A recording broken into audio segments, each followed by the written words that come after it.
Praise the Lord दोस्तों, आप सभी का फिर से एक बार स्वागत है हमारे ऑडियो सीरीज़ में परमेश्वर का हृदय शादी के लिए के ऑडियो सीरीज़ में। और हम हैं हमारे आखिरी भाग में, हमारे चैप्टर 4 पे, जिसका है जो कि है परमेश्वर की खास योजना शादी के लिए।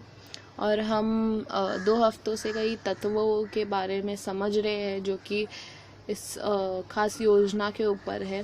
तो आज के हमारे लास्ट के 2 हम पहले हमारे तत्व को जानेंगे, समझेंगे, और फिर इसके आखिर में मैं सारे तत्वों को फिर से एक बार आपके लिए दोहराऊंगी ताकि हम भूल ना जाए।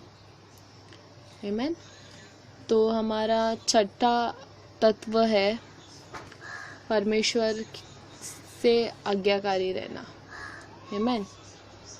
उत्पत्ति के अध्याय 2 में अगर हम वचन 16 और 17 अगर पढ़ेंगे तो हम वहाँ पर देखेंगे कि कैसे परमेश्वर की आशीष शादीशुदा जीवन में बहती है। आमीन। वो जब भी हम परमेश्वर के आज्ञाकारी होते हैं, उसके वचन के आज्ञा मानते हैं। परमेश्वर के जब भी हम आज्ञाकारी होते हैं, जब हम उनकी आज्ञाओं को मानते हैं, तो हम हमारे जीवन में और हमारे शादीशुदा जीवन में उनका राज्य स्थापित हो जाता है। और उनका जो योजना होती है, परमेश्वर की योजना हमारे जीवन में स्थापित हो जाती है। उसके लिए अगर हम चाहे कि ऐसा हो हमारे शादीशुदा जीवन में, तो इसके लिए पति और पत्नी से यह अपेक्षित होता है परमेश्वर को कि वो उनकी आज्ञा माने। उनके हर एक जीवन के क्षेत्र में हमें आज्ञाओं का पालन करना बहुत ज़रूरी है। दोनों को पवित्र आत्मा की ओर लगना चाहिए, उनका हृदय वहाँ पर होना चाहिए कि परमेश्वर का आवाज़ हम सुने ताकि हम उसकी आज्ञा माने। आमीन। इफिसियों का 5वें वचन 21 भी यही कहता है हमसे। जब भी हम आज्ञाओं का उल्लंघन करते हैं तो अपने आप के ऊपर एक श्राप को हम एंट्री देते, हम बुलाते हैं खुद से ही, जैसे आदम और हवा ने उनके जीवन में किया। जब भी हम आज्ञाओं का उल्लंघन करते हैं, इसका अर्थ ये है कि हम परमेश्वर से डरते नहीं हैं, हम उनका भय नहीं मानते, हम उनके ऊपर विश्वास नहीं करते, हम परमेश्वर के वचन के ऊपर विश्वास नहीं करते। अगर आज आपको लगता है कि हाँ, मेरे जीवन में, मेरे शादीशुदा जीवन में ये तत्व होना बहुत ज़रूरी है कि हम परमेश्वर की आज्ञा माने, तो आप मेरे साथ ये प्रार्थना दोहरा सकते हैं। पिता परमेश्वर, मैं ये प्रार्थना करता हूँ कि मैं आपके आवाज़ को पहचानूँ और आपके सारे आज्ञाओं को मैं मानूँ। मैं ये प्रार्थना करता हूँ कि मैं आपकी आज्ञा मानूँ हर एक परिस्थिति में।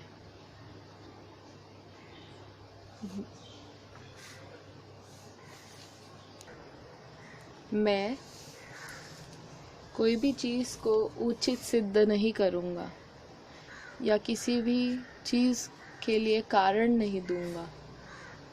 मैं युक्तिकरण नहीं करूँगा या फिर मैं कोई भी बात को मना नहीं करूँगा, और मैं कोई भी बात को छोटा नहीं करूँगा।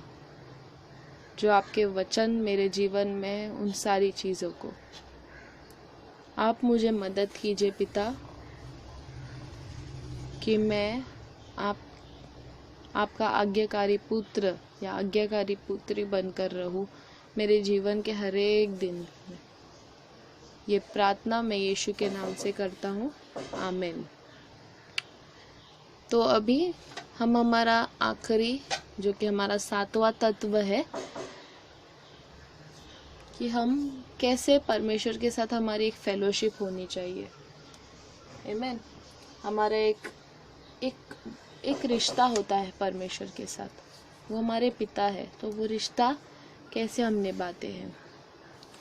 हम उत्पत्ति के अध्याय 3 में वचन 8 का पहला भाग अगर पढ़ते हैं तो उसमें ऐसा लिखा है कि तब यहोवा परमेश्वर जो दिन के ठंड समय वाटिका में फिरते थे, उसका शब्द उसको सुनाई दिया। किसको सुनाई दिया? आदम और हवा को सुनाई दिया। परमेश्वर का आवाज़ को सुनना और परमेश्वर के साथ चलना हमारे वैवाहिक जीवन में बहुत महत्वपूर्ण है। उससे हमारे वैवाहिक जीवन में जान आ जाती है, जीवन आ जाता है। मैं आपको 4 ऐसे पॉइंट्स दूंगी जो इस बात को आप समझ सके कि कैसे हम परमेश्वर की आवाज़ सुन सकते हैं, परमेश्वर की बातों को समझ सकते हैं और उसके वचनों के आधारित हम चल सकते हैं। पहला चीज़ होता है कि हमको एक व्यक्तिगत समय परमेश्वर के साथ बिताना बहुत ज़रूरी है। कैसे हम करें, ये बहुत इम्पॉर्टेंट होता है जब भी पति और पत्नी एक व्यक्तिगत समय परमेश्वर के साथ बिताते हैं तब, और ये बहुत इम्पॉर्टेंट है। और ऐसे समय में जब भी हम एक व्यक्तिगत समय बिताते हैं परमेश्वर के साथ, पर्सनल टाइम बिताते हैं, तभी परमेश्वर हमें सावधान कर सकता है, ऐसी चीज़ों के बारे में हमको बता सकता है जो अनदेखा होता है, जो छुपी होती है, जो कि हमारे शादीशुदा जीवन में हम नहीं जानते कि वो हो रहा है। उदाहरण के लिए हम हनन्याह और सफायरा का हम अगर उदाहरण देख सकते हैं, हम प्रेरितों के किताब में अगर हम पढ़ेंगे अध्याय 5 में, तो आप ये बहुत ही सही उदाहरण है जिसको आप समझ सकते हैं। दूसरा होता है कि कपल का एक समय होता है जब भी आप आपके पति या पत्नी के साथ बैठकर परमेश्वर के साथ आप अपना समय उनको देते हो। जो 2 जनों की जो ताकत होती है, उससे बहुत सारी चीज़ें प्रकट होने लग जाती है। जो तालमेल होता है दोनों में, पति और पत्नी में, उससे आपका शादीशुदा जीवन स्ट्रांग हो जाता है। मत्ती के 18वें अध्याय 18 में वचन 19 आप पढ़ेंगे तो आप इसको समझ सकते हैं। जब भी आप एक साथ दो जन जब भी आप एक साथ प्रार्थना में आते हैं, तो आप कैसे कोई भी दीवार को तोड़ सकते हो। आमीन। ये जो जर्नी होती है, ये आपका जो जर्नी होता है, वो बहुत ही आगे बढ़ेगा जब भी आप लगातार अनुशासित प्रार्थना करोगे। तो अनुशासन से हमको डिसिप्लिन रहना बहुत ज़रूरी है, हमको कंसिस्टेंट रहना ज़रूरी है। आप मलाकी 3 अध्याय 3 में वचन 16 और 17 पढ़ेंगे तो ये बहुत अच्छे से समझाया है। आमीन। तीसरा जो चीज़ है एक होता, वो है कि हम पारिवारिक समय हमको बिताना ज़रूरी है परमेश्वर के राज्य में। आमीन। हमको इसमें हमें प्रार्थना करना है हमारे बच्चों के साथ, हमारे जो विस्तृत परिवार होता है, एक्सटेंडेड फैमिली मेम्बर्स होते हैं, उनके साथ हम जब भी प्रार्थना में समय बिताते हैं, परमेश्वर के वचन में समय बिताते हैं, वो एक सेलिब्रेशन होता है परमेश्वर के राज्य में। आमीन। और आखिरी जो पॉइंट है वो है निगमित आराधना, कॉर्पोरेट वर्शिप। इसका मतलब ये है कि आपको एक लोकल चर्च से जुड़ना बहुत ज़रूरी है। आप जहाँ रहते हैं वहाँ पर आपको चर्च जाना ज़रूरी है, ताकि आप आपके परिवार के साथ परमेश्वर की स्तुति आराधना कर सके, उसके महिमा को महसूस कर सके। आमीन। अगर आपको लगता है और आपको ये समझ में आता है कि हाँ, परमेश्वर के साथ मुझे फेलोशिप करना ज़रूरी है, मेरा एक रिश्ता परमेश्वर के साथ जुड़ना है, और ये मेरे शादीशुदा जीवन को दृढ़ बनाता है, तो आप मेरे साथ ये प्रार्थना दोहरा सकते हो। पिता परमेश्वर, मुझे मदद कीजिए कि मैं आपके साथ एक रिश्ता बांध सकूं, फेलोशिप कर सकूं। जब भी आप मुझे पुकारो तभी मैं परमेश्वर वहाँ पर कार्यरत रहूं। मैं ये प्रार्थना करता हूँ कि आप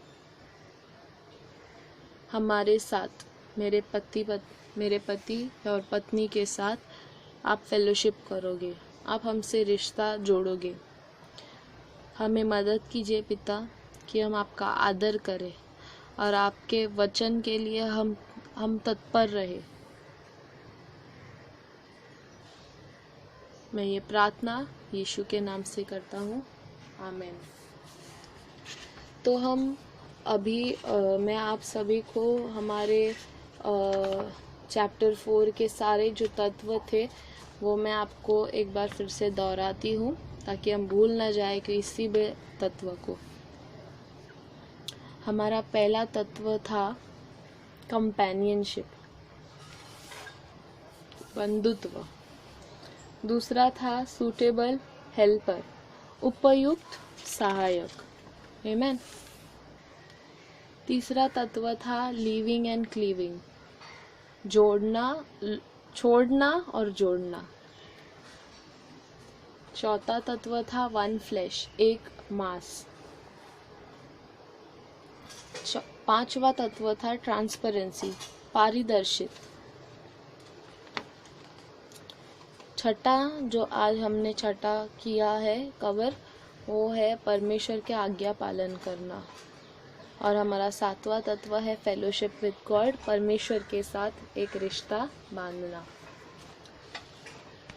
मलाकी 2 के वचन 15 में अगर आप पढ़ोगे मेरे प्यारे दोस्तों, तो आप वहाँ पर परमेश्वर का वचन कहता है, मैं आपके लिए पढ़ूंगी, मलाकी 2 में वचन 15, क्योंकि उसने एक ही को नहीं बनाया जबकि और आत्माएं उसके पास थी, और एक ही को क्या बनाया, इसके लिए कि वह परमेश्वर के योग्य संतान चाहता है। इसलिए तुम अपनी आत्मा के विषय में चौकस रहो और तुमसे कोई अपनी जवानी की स्त्री से विश्वासघात न करे।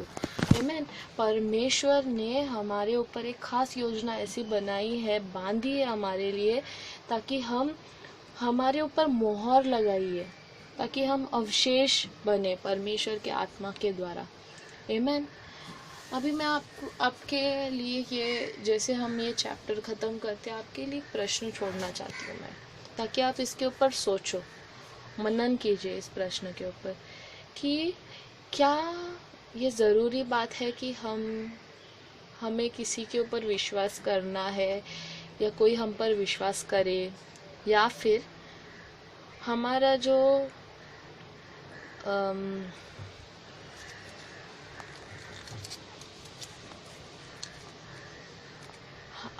हमारा जो भूतकाल रहता है, जो पास्ट होता है, उसके बारे में हम किसी से पारदर्शक रहे क्या? किसी को हमारा पिछली जो भी बातें हुई हमारे जीवन में, जो भी हमारा हिस्ट्री था, उसको हमें शेयर करना ज़रूरी है क्या? आप पवित्र आत्मा की मदद लीजिए इस चीज़ में। हम आने वाले चैप्टर्स में इसके बारे में सीखेंगे। आमीन। पारदर्शक होना परमेश्वर से और पवित्र आत्मा से जो खुलेपन रखना, वो बहुत ज़रूरी है, सबसे महत्वपूर्ण है वो। जब भी हम परमेश्वर में हम विश्वास करते हैं और विश्वास रखते हैं कि पिता परमेश्वर हमारे जीवन को पूरी तरह से बदल सकते हैं, या हमारा जीवन उनके हाथ में हम देते हैं, तभी हम एक दूसरे को, हमारे पति या पत्नी के ऊपर फिर विश्वास कर सकते हैं। फिर हमारा पूरा लाइफ का हम स्टोरी जो होती है हम उनसे शेयर कर सकते हैं। आमीन। तो इससे हमारा चौथा चैप्टर ख़त्म होता है, और अगले हफ्ते हम मिलेंगे हमारे 5वें चैप्टर में, और तब तक आशीषित रहिए, आमीन, और सुरक्षित रहिए। God bless you.